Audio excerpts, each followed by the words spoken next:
오늘 우리가 보는 본문에는 이 아사랴 왕이라는 인물이 등장하고 있는데요.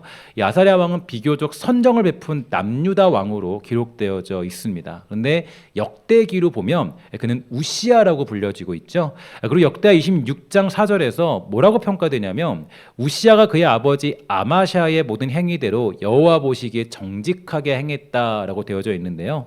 이런 걸 볼 때 아사랴 왕은 그래도 괜찮은 삶을 살았다라고 볼 수 있는 그런 인물이 됩니다. 그러나 성경은 그의 역사 가운데 이 내용뿐 아니라 다음과 같은 내용도 전달해주고 있죠. 역대하 26장 16절에 보면 또한 이런 평가도 있어요. 그가 강성하여짐에 그의 마음이 교만하여 악을 행하여 그의 하나님 여호와께 범죄하되 곧 여호와의 성전에 들어가서 향단에 분향한지라라고 얘기하면서 이 아사랴가 이제 교만해져서 범죄하는 지경에 이르게 되었다라고 그렇게 얘기해주고 있습니다.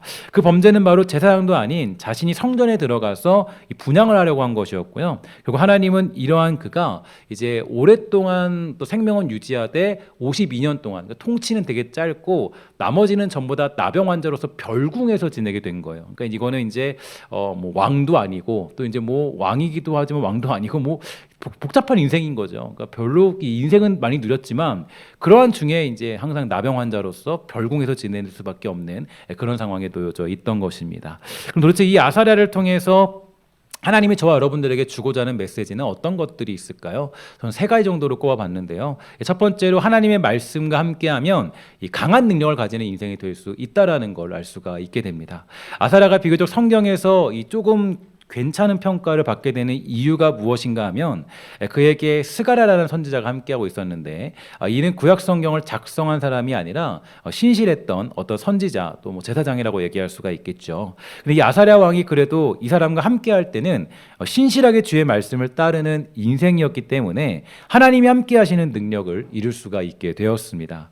이 사실이 의미하는 것은 무엇보다 우린 주의 말씀을 따르고 있을 때 하나님이 주시는 능력을 경험하는 인생이 될 수 있다라는 얘기예요. 말씀 안에 살아가면 능력을 받고 말씀을 믿고 행하면 그 말씀으로 말미암아 우리는 복을 누리며 살아갈 수가 있게 되는 것입니다. 그것이 바로 우리가 승리하는 비결이 될 텐데요. 여호수아 1장 7절 이하를 우리 함께 다 같이 읽어보도록 하겠습니다. 시작. 오직 강하고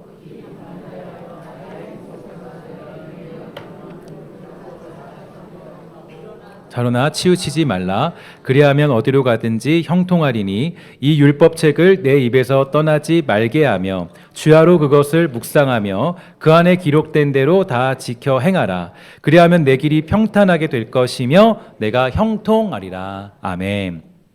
여호수아가 가나안 땅을 얻으면서 차지하는 유일한 비결과 방법이 있다면 바로 하나님의 말씀을 따르면서 그 말씀을 우리의 입에서 떠나지 말게 하고 주야로 그것을 묵상하며 다 지켜 행할 때라고 가르쳐주고 있는데요. 즉 주의 말씀을 따르고자 하는 열망과 그 소망이 있을 그때에 우리에게는 그리스도인에게만 주어지는 놀라운 능력을 경험할 수가 있게 되는 것입니다. 주님의 말씀에는 얼마나 대단한 능력을 가지고 있을까요? 그 말씀의 능력은 과연 어떤 것들이 있을까요? 먼저 이 위대한 부흥사였던 무디 목사님은 믿음에 대해서 다음과 같이 말해 주었습니다. 나는 믿음을 달라고 기도했다. 그리고 믿음이 하늘로부터 뚝뚝 떨어지는 줄 기대했다. 그러나 믿음이 오는 것 같지 않았다. 그러던 어느 날 로마서 10장 17절에 나온 믿음은 들음에서 나고 들음은 그리스도의 말씀으로 말미암으니라는 말씀을 읽는 순간 지금까지 성경은 덮어놓고 믿음을 위해 기도했던 나의 어리석음을 깨달았다. 이제 나는 성경을 통하여서 말씀이 마음속에 들어오자 믿음이 부쩍 자라는 것을 깨달았다라고 그렇게 얘기해 주었습니다. 다시 말해서 말씀은 무엇보다 우리에게 하나님을 믿는 믿음을 허락해 주신다라는 것을 가르쳐주고 있는데요. 믿음 생활의 가장 기본적인 핵심은 무엇보다 말씀을 읽고 묵상하는 데 있다라는 것입니다. 그래서 그 말씀이 우리 안에 새겨져서 그 말씀이 자연스럽게 나올 수 있도록 하는 게 바로 우리의 믿음 생활의 그런 시작이자 기본이 될 수 있다라는 거죠. 여러분들과 제가 기도하는 가장 궁극적인 이유는 과연 어디에 있을까요? 그 기도는 다른 것이 아니라 바로 하나님의 말씀이 나의 삶 가운데 실현되기를 원하고 그 말씀이 우리 안에 나타나게 되기를 원하기 때문에 우리가 기도하는 거예요. 그저 내 걱정이나 말하고 불안과 염려나 말하면서 내 스트레스 풀려고 내가 정말 기도하는 것이 아니라 하나님의 말씀이 이루어지는 것을 믿고 그 말씀이 이루어지도록 기도하는 것이 바로 우리가 기도하는 이유가 되는 겁니다. 왜냐하면 그 말씀이 나를 살리고 그 말씀이 우리를 변화시키며 그 말씀이 우리에게 가장 큰 능력과 힘을 주기 때문이겠죠. 우리는 그 말씀이 살았고 힘이 있어 우리의 골수를 쪼갠다는 사실을 믿기 때문에 이 자리에 모여서 주님을 예배하는 거 아니겠습니까? 하나님의 말씀을 믿는 믿음이 우리 안에 있게 되기를 주의 이름으로 간절히 부탁을 드리겠습니다. 그 말씀의 능력을 믿는 것이야말로 우리가 가장 기본적인 신앙의 어떤 첫걸음이 되는 거예요. 근데 내가 교회를 다니면서도 예수를 믿으면서도 이 사실과 굉장히 위배되는 경우가 많이 있죠. 무슨 얘기냐면 교회는 다니는데 내가 예배는 드리는데 하나님 말씀을 멀리할 때가 많이 있게 돼요. 그러면 이거 어떻게 되는 거예요? 내가 결국 하나님의 말씀의 능력을 믿지 않는다라는 것은 결국에 이것은 내가 온전히 주님을 믿지 않는 것과 같아요. 적어도 우리가 여러분들이 말씀을 읽는 그 모습들이 중요하고 그것들이 우리에게 가장 중요한 기본적인 신앙의 원칙이 되는 겁니다. 또한 이 말씀의 능력을 보면 이 말씀은 악한 자를 물리치는 힘을 가지고 있는데요. 예수님이 40일 광야 생활을 하게 되자 이 성령께서는 예수님을 이끌어 사탄의 시험 받는 것을 허락해 주셨죠. 이 사탄은 예수님을 유혹하고 예수님이 구원의 사역을 하지 못하도록 하기 위해서 여러 가지 방법을 강구했지만 예수님은 그 모든 유혹을 오직 하나님의 말씀만으로 이겨내셨음을 우리는 볼 수가 있게 되죠. 심지어 예수님은 자신이 말씀한 대로 약속한 대로 부활하셨고 승천하셨다는 것을 볼 때에 주의 말씀은 곧 우리의 능력이고 힘이라는 사실을 우리는 잊지 말아야 할 것입니다. 그 말씀에는 생명이 있고 능력이 있고 그 말씀에는 모든 악한 자를 물리치는 힘이 있는 줄 믿습니다. 사도행전 6장 7절 말씀 함께 다 같이 읽도록 할게요. 시작. 하나님의 말씀이 왕성하여 예루살렘에 있는 제자의 수가 더 심히 많아지고 허다한 제사장의 무리도 이 도에 복종하니라. 아멘. 그리스도의 강함은 바로 주의 말씀에 있다라는 거예요. 하나님의 말씀을 따르고 순종하고 복종하고자 할 때 그 말씀을 묵상하는 힘을 가지고 있을 때 그리스도의 능력이 발휘될 수 있다라는 겁니다. 우시아라고 불리는 이 아사랴가 그래도 괜찮은 평가를 받을 수 있던 이유가 바로 하나님의 말씀대로 살았던 이 초기의 모습들이 있었기 때문에 그는 그래도 너 괜찮은 사람이다, 너 좋은 평가를 해줄게라는 그런 평가를 받을 수가 있게 되더라는 거죠. 그리고 하나님은 그에게 강성함을 누리는 복을 주셨고요, 대단한 능력을 누리는 자리에 있도록 허락해 주셨습니다. 오늘 여러분들도 무엇보다 주의 말씀을 깊이 묵상하고 또 그 말씀을 따르는 능력이 여러분과 저에게 있게 되기를 주의 이름으로 간절히 부탁을 드리겠습니다. 직장에서 어려운 상황에 놓여 있다면 여러분들과 제가 가장 먼저 해야 될 것은 하나님 말씀을 묵상하는 거예요. 여러분들이 가정에서 어려운 일을 만나고 있다면 그 말씀의 능력을 믿고 무엇보다 먼저 말씀을 묵상하고 그 말씀으로 시작하는 거예요. 여러분 삶 가운데 어떤 문제가 찾아왔다면 그 문제를 해결하는 방법은 하나님의 말씀을 묵상하는 것으로부터 시작이 되더라는 겁니다. 근데 내가 이 기본을 시작하지 않고 내가 예수를 믿게 되면 거기서 어때요? 내가 신앙이 자라지 않는 거예요. 내가 10년 동안, 20년 동안, 30년 동안 예수를 믿어도요, 내 신앙이 늘 제자리인 이유가 뭐냐면 하나님 말씀을 묵상한 적이 없어요. 말씀을 깊이 묵상하지 않으면 그러면 내가 하나님이 주시는 은혜와 능력들을 경험할 수 없고 변화도 경험할 수 없습니다. 내가 예수 믿어도 변화 없는 이유가 어디 있어요? 하나님 말씀을 읽지 않아서 그래요. 그 말씀을 묵상하지 않으면 변화가 생겨날 수가 없는 거예요. 그냥 믿음이 뚝뚝뚝뚝 떨어져서 변화되는 게 아니라 내가 주의 말씀을 읽고 묵상하고 내 삶에 적용시키고 그 말씀을 들으면서 내가 믿음에 난다라는 것은 그 말씀을 읽을 때마다 뭐가 있어요? 내 삶의 진짜 변화를 경험할 수 있다라는 거예요. 그럼 그게 이제 우리 능력이 되는 거죠. 그래서 하나님은 가나안 땅을 정복해야 될 자리에 있던 여호수아에게 가나안 땅을 정복하는 전략을 가르쳐주지 않았고 병사들을 훈련시켜라, 뭐 작전을 짜라 말하지 않으셨습니다. 뭐라 그랬습니까? 오직 여호와의 율법을 묵상하고 그 말씀대로 살아야 한다라고 가르쳐 주셨어요. 왜냐하면 우리의 승리 방법은 오직 주의 말씀을 묵상하고 따르는 데 있기 때문입니다. 물론 이런 현상들을 예수를 믿지 않은 사람들은 이해하지 못하겠죠. 어떻게 그런 것들로 능력이 나타나냐, 어떻게 거기에 복을 받을 수 있는 비결이냐, 그들은 이해하지 못합니다. 그러나 우리는 그것을 믿어야 돼요. 우리는 그것을 믿는 것이 믿음이라고요. 하나님 말씀에 능력이 있다는 것을 믿는 것이 우리의 믿음 아니겠습니까? 여러분 기도하는 것도 마찬가지예요. 제가 지난 주간 동안에 그렇게 말씀드렸죠. 수많은 야곱이나 아니면 또 많은 사람들, 한나 이런 사람들 전부 다가 다 어떤 사람들이에요? 기도의 사람들이잖아요. 근데 이 사람들이 그 자신의 문제를 만났을 때 하나님을 부르짖을 말미암아 그 모든 문제가 해결된 거예요. 우리는 마찬가지예요. 그리스도인들이 믿는 게 뭡니까? 말씀의 능력이 있다라는 것을 믿는 것이고 기도의 능력이 있다라는 것을 믿는 거, 이게 바로 우리의 믿음 아니겠어요? 다른 것들에 정신 팔려 살아가는 것이 아니라 우리가 예수를 믿는다라는 것은요, 하나님 말씀의 능력이 있고 기도할 때 하나님이 나에게 응답 주심을 믿는 것, 이게 우리의 믿음이 되는 줄 믿습니다. 하나님의 말씀을 매일같이 듣고 묵상하는 훈련을 감당할 줄 아는 저와 여러분 되어서 주어진 시대 속에서 그 말씀의 능력을 경험하는 복된 성도 되기를 주의 이름으로 간절히 부탁을 드리겠습니다.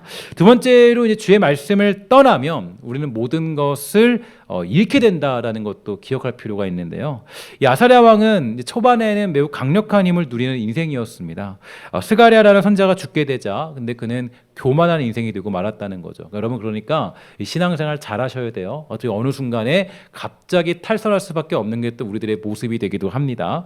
하나님이 세운 율법이 있는데도 불구하고요, 이 사람이 자신이 제사장이 되어서 분향을 하고자 하는, 즉 제사를 드리고자 하는 교만한 마음이 생기게 되었습니다. 또 오늘 본문 4절에 보면 이런 말씀이 있죠. 오직 산당은 제거하지 아니하였다라고 되어져 있는데요. 이건 결국에 하나님이 세우신 질서를 따르지 아니하는 모습을 보여주고 있는 것으로서 이 말씀을 떠난 사람의 모습을 보여주고 있는 것입니다. 이 말씀을 떠나게 된 이 아사랴는 모든 것을 잃어버리고 나병 환자가 되었는데, 성경에서 말하는 나병은요, 그냥 병이 아니라 하나님의 저주가 담겨 있는 표현되는 것으로 볼 때에 그는 하나님의 말씀을 떠난 문제에 대한 벌을 받게 되었음을 알 수가 있게 되죠. 이 성경에서는 주의 말씀을 떠난 자들에 대한 경고가 많이 등장하고 있습니다. 특히 신명기 말씀에서 이렇게 말해주고 있는데요. 신명기 6장 10절 이하를 함께 다 같이 읽어보도록 할게요. 시작. 내 하나님 여호와께서 내 조상 아브라함과 이삭과 야곱을 향하여 내게 주리라 맹세하신 땅으로 너를 들어가게 하시고 내가 건축하지 아니한 크고 아름다운 성읍을 얻게 하시며 내가 채우지 아니한 아름다운 물건이 가득한 집을 얻게 하시며 내가 파지 아니한 우물을 차지하게 하시며 내가 심지 아니한 포도원과 감람나무를 차지하게 하사 내게 배불리 먹게 하실 때에 너는 조심하여 너를 애굽 땅 종되었던 집에서 인도하내신 여호와를 잊지 말고 내 하나님 여호와를 경외하며 그를 섬기며 그의 이름으로 맹세할 것이니라.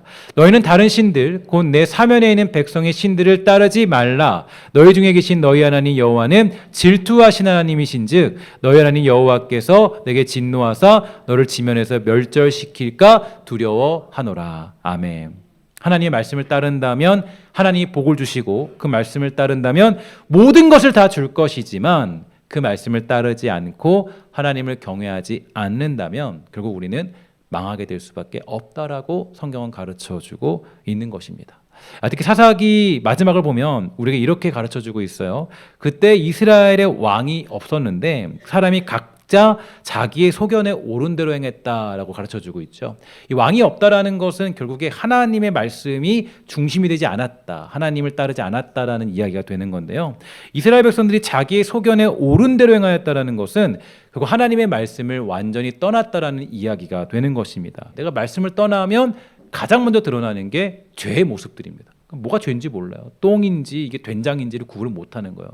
그러니까 그냥 이걸 먹어도 된장 같고 저걸 먹어도 된장 같고 그냥 똥이니 된장이니 그냥 먹는 거예요. 왜냐하면 기준이 없으니까. 그러니까 이게 말씀이 없다라는 건, 이게 사라진다는 건 그 하나님의 질서를 따르지 않는 그 모습들을 볼 수가 있게 되는 거죠. 오늘 본문에 등장한 아사랴의 인생이 그렇습니다. 하나님의 말씀을 떠나게 되자 그는 결국에 자신이 제사장처럼 행동하고자 했어요. 그러니까 이게 되게 독특한 게, 분명히 제사장만이, 레위 가문의 제사장들만이 그 일을 감당할 수 있는데 자기가 하겠다라는 거예요. 그래서 이제 이게 나중에 격돌이 일어나거든요. 제사장들이 막 와가지고 절대 안 된다라는 격돌이 막 일어나게 돼요.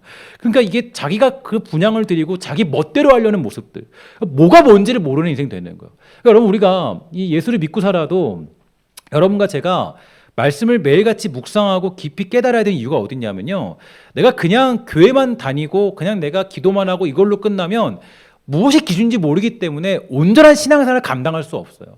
제가 누누이 말씀드리잖아요. 하나님 말씀을 깊이 묵상하는 거, 이것보다 중요한 것이 없다. 그 말씀의 기준을 지키는 거.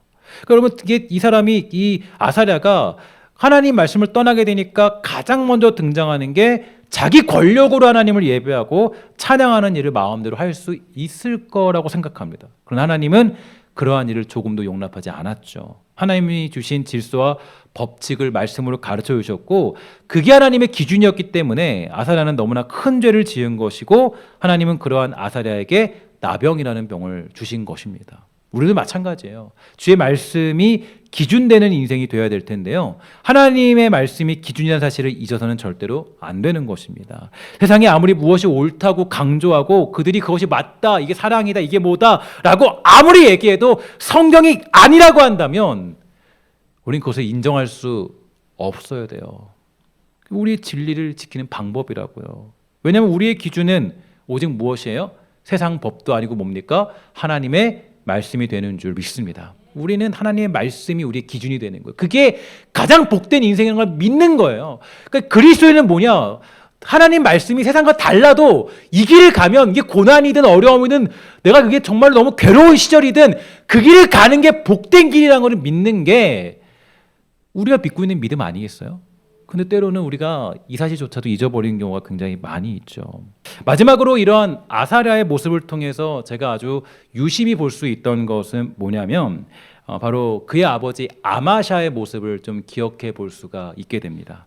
아마샤도 이제 평가를 뭐라 그랬냐면 하나님 보시기에 정직한 편에 속했다라고 평가를 받고 있고 그리고 근데 중요한 건 그는 다윗을 따르지 아니하였다. 그리고 산당을 제거하지 않았다라는 평가를 받고 있습니다.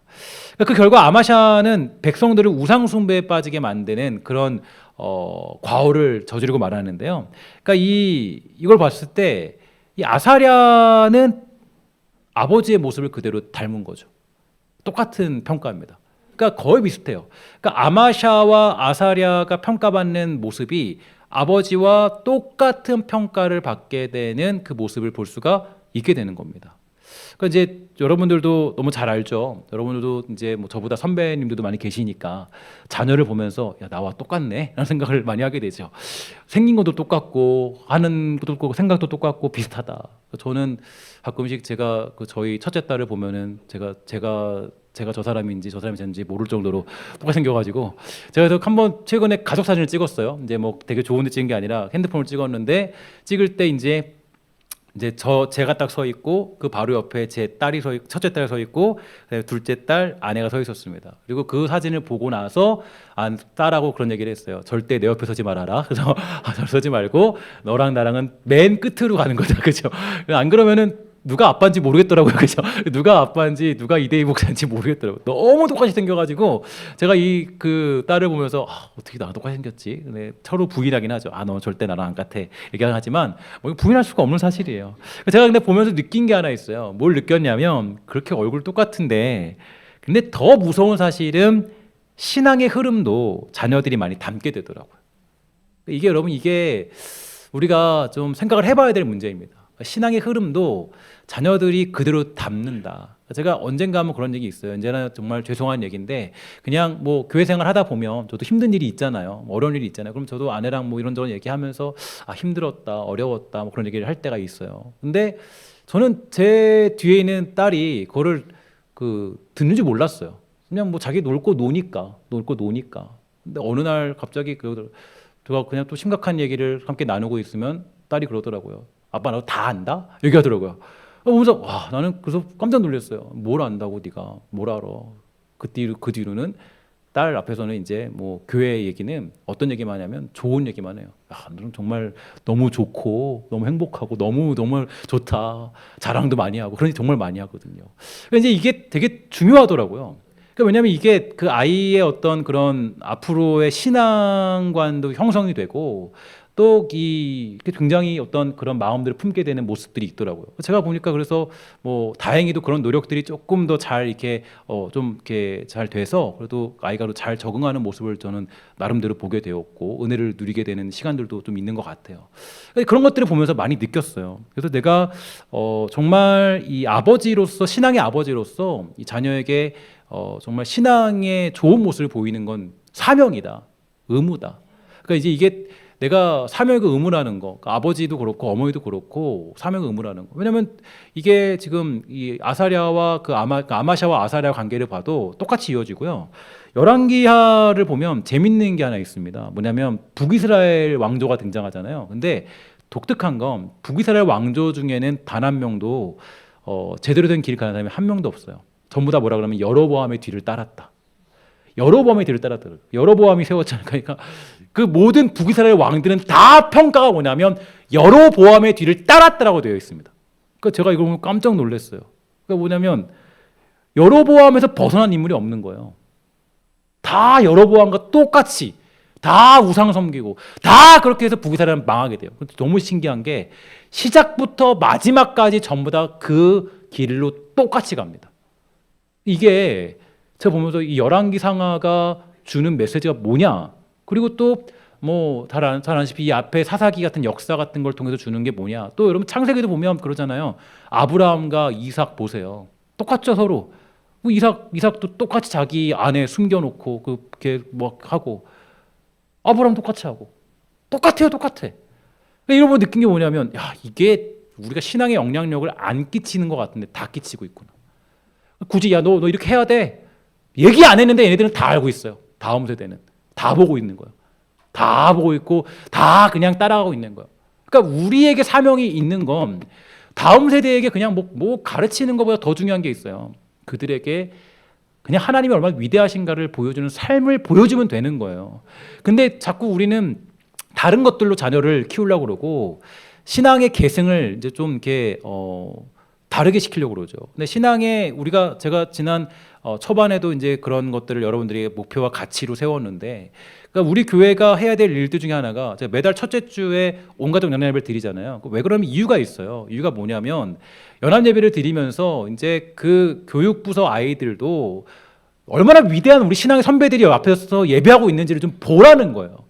그러니까 여러분들이 얼마나 하나님을 거룩하게 예배하고 얼마나 기쁘게 예배하고 또 성가대나 뭐 아니면 또 안내팀이나 뭐 여러 가지 일들을 봉사를 통해서 함께 다 같이 이렇게 해서 예배하는 그 모습들, 함께 찬양하는 모습들, 그걸 보고 배우라고 제가 그렇게 온가족 연합 예배를 매달 첫째 주마다 진행하는 겁니다. 근데 그렇지 않으면 신앙을 계승하는데 우리가 실패할 가능성이 커요. 지금 나는 어떤 영향력을 끼치고 있는지, 자녀에게 예수 믿는 것이 무엇인지를 어떻게 보여주고 있는지, 다음 세대에게 또 우리 교회 학생들에게 예수 믿는 게 뭔지를 보여주고 있는지 한번 점검해 보아야 될 모습이라고 생각을 합니다. 특별히 제가 권고하고 부탁드리고 저도 간절히 결단하는 것은 우리의 잘못된 신앙의 모습이 있다면 오늘부터 끊어낼 수 있는 믿음의 능력이 우리 모두의 가정 가운데 임하게 되기를 주의 이름으로 간절히 부탁을 드리겠습니다. 정말 우리 세대가 여로보암 같이 평가받으면 안 되잖아요. 북이스라엘 같이 평가받아서 북이스라엘에서 벗어나지 못했다라는 평가를 받으면 하나님 앞에 얼마나 안타까운 모습일까요? 우리가 아마샤처럼 되어서 아사랴와 같은 인생을 만들어내는 것이 아니라 우리가 정말 신앙의 유산을 다음 세대에게 바르게 알려주고 예수 믿는 것이 무엇인지 나의 삶으로 적극적으로 보여줄 수 있는 그런 은혜와 능력들이 우리들에게 있어서 사랑하는 신성교회는 정말 다음 세대가 끊이지 않는 여러분의 가정 가운데 그 가문의 뿌리가 사라지지 아니하는 복되고 아름다운 축복의 역사가 여러분들에게 있게 되기를 주의 이름으로 간절히 부탁을 드리겠습니다.